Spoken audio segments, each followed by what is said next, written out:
Welcome दोस्तों।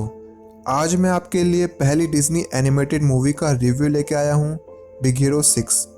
दोस्तों इसकी IMDb रेटिंग है 10 में से 7.8। दोस्तों ये एनिमेटेड मूवी काफ़ी इंटरेस्टिंग है और इस पूरी मूवी का बजट $165 मिलियन था और इसकी कमाई $657 मिलियन थी।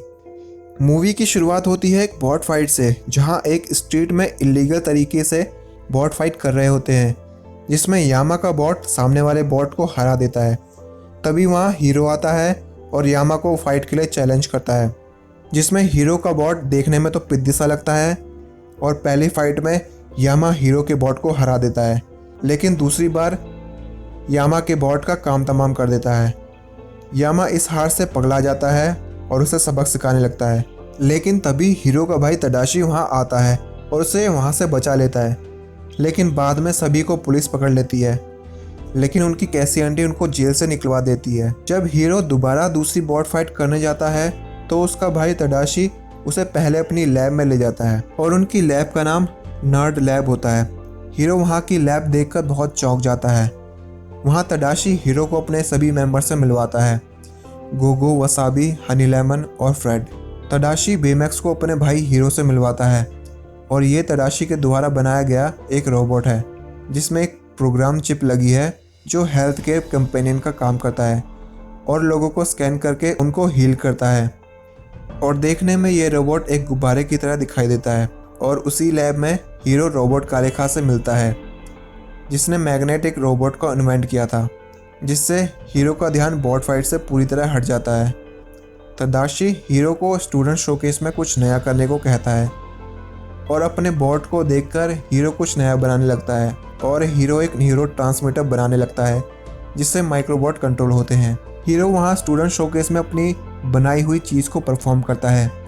एलिस्टर क्रे वहाँ हीरो से मिलता है और हीरो से उसका माइक्रोबॉट खरीदने को कहता है, लेकिन रॉबर्ट कालेखा हीरो को एलिस्टर क्रे की काली सच्चाई बताता है और हीरो माइक्रोबॉट देने से मना कर देता है। रॉबर्ट कालेखा हीरो को अपने साथ काम करने का न्योता देता है, लेकिन तभी स्टूडेंट शोकेस में आग लग जाती है और तडाशी कालेखा को बचाने के लिए अंदर चला जाता है और तभी एक धमाका होता है और तडाशी की डेथ हो जाती है। उन्हें लगता है कि रॉबर्ट कालेखा भी मर चुका है और कुछ दिनों बाद हीरो को अपने बेड के नीचे से एक माइक्रोबॉट की आवाज़ आती है और माइक्रोबॉट को निकालकर वो माइक्रोबॉट बाहर जाने की कोशिश करता है, लेकिन हीरो उस माइक्रोबॉट को इग्नोर कर देता है। लेकिन बेमैक्स उस माइक्रोबॉट को लेकर जाता है जहां माइक्रोबॉट जाना चाहता है। तभी हीरो भी बेमैक्स के पीछे पीछे चल पड़ता है। हीरो और बेमैक्स माइक्रोबॉट के पीछे चलते चलते हुए वेयरहाउस तक पहुंच जाते हैं, जहां वो देखते हैं कि कोई उसके माइक्रोबॉट्स को और बना रहा है। लेकिन तभी वहाँ एक मार्क्समैन आ जाता है जो इन सभी माइक्रोबॉट्स को बना रहा था और उन दोनों पर हमला कर देता है, लेकिन हीरो और बेमैक्स वहाँ से बच निकलते हैं। और तभी हीरो उस मार्क्समैन से लड़ने के लिए बेमैक्स को अपग्रेड करता है। बेमैक्स के लिए कराटे की चिप प्रोग्राम करता है और सूट तैयार करता है और निकल पड़ते हैं उस मार्क्समैन को ढूंढने में, लेकिन उसे वेयरहाउस में कोई नहीं मिलता। उस माइक्रोबॉट्स की मदद से उसे ढूंढते हुए एक हार्बर तक पहुंचते हैं, जहां उसे मार्क्समैन दिख जाता है। उसी समय तडाशी के दोस्त गोगो, वसाबी, हनी लेमन और फ्रेड वहां पहुंचते हैं और मार्क्समैन उन्हें ढूंढ लेता है और मार्क्समैन उन्हें देखकर उन पर हमला कर देता है और उनका पीछा करने लगता है।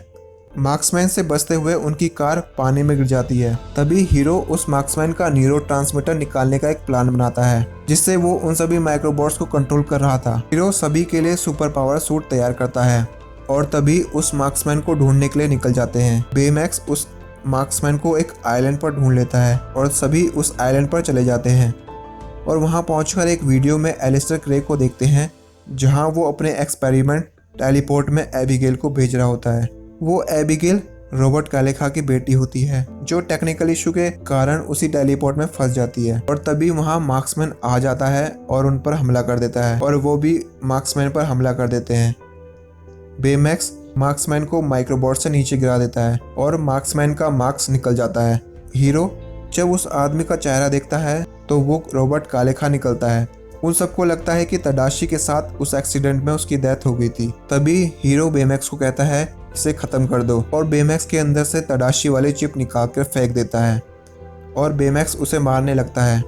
और सभी बेमैक्स को रोकने लगते हैं, लेकिन बेमैक्स आउट ऑफ कंट्रोल हो जाता है। तभी हनी लेमन उसमें तडाशी वाली चिप डाल देती है, जिससे बेमैक्स शांत हो जाता है। उसके बाद बेमैक्स हीरो को तडाशी के कुछ पल दिखाता है जब उसने बेमैक्स को बनाया था। उसके बाद सब उस वीडियो को एक बार दोबारा देखते हैं और उन्हें पता चलता है कि उस टेलीपोर्ट में रॉबर्ट कालेखा की बेटी एबिगेल थी, जो कि एलिस्टर क्रे की वजह से मर गई थी। सबको यही लगता है कि एबिगेल मर चुकी है। तभी कालेखा एलिस्टर से अपनी बेटी का बदला लेने पहुंचता है और उसे उसी टेलीपोर्ट में भेजना चाहता है जहां उसकी बेटी थी। तभी वहां बिग हीरो 6 पहुंचते हैं और रॉबर्ट कालेखा से लड़ते हैं, लेकिन अब वो मार्क्स को निकालने के लिए नहीं लड़ते, बल्कि माइक्रोबॉट्स को उस टेलीपोर्ट में भेजने के लिए लड़ते हैं। धीरे धीरे सारे माइक्रोबॉट्स उस टेलीपोर्ट में पहुंच जाते हैं और कालेखा का उन पर कंट्रोल नहीं रहता, जिससे टेलीपोर्ट नीचे गिर जाता है और टेलीपोर्ट एक्टिव ही रहता है, जिससे सारा शहर उस टेलीपोर्ट में जाने लगता है। तभी बेमैक्स कुछ स्कैन करता है और कहता है कोई है वहाँ। हीरो और बेमैक्स उस टेलीपोर्ट के अंदर चले जाते हैं और उन्हें वहाँ एक कैप्सूल दिखाई देती है। जब वो उस कैप्सूल के पास पहुँचते हैं और देखते हैं कि उसमें एबिगेल है, जो कि जिंदा है, और उसे वहाँ से निकालने लगते हैं। लेकिन तभी एक चीज़ बेमैक्स से टकरा जाती है और उसका सुपर पावर सूट टूट जाता है। लेकिन बेमैक्स हीरो को वहाँ से जाने के लिए बोलता है और बेमैक्स अपने हाथ के पावर से उन दोनों को वहाँ से निकाल देता है और तभी टेलीपोर्ट अपने आप डिस्ट्रॉय हो जाता है। बाद में हीरो बेमैक्स वाले हाथ में कुछ देखता है, जिसमें उसे वही चिप मिलती है जो उसके भाई तडाशी ने बनाई थी, और हीरो फिर दोबारा से बेमैक्स को बना लेता है। तो दोस्तों, ये थी इस मूवी की कहानी। इस मूवी में कॉमेडी, एक्शन और इमोशनल सीन्स दोनों हैं, जो कि बहुत प्यारे हैं। तो दोस्तों, अगर आप हमारे चैनल पर नए हो तो लाइक और सब्सक्राइब कर देना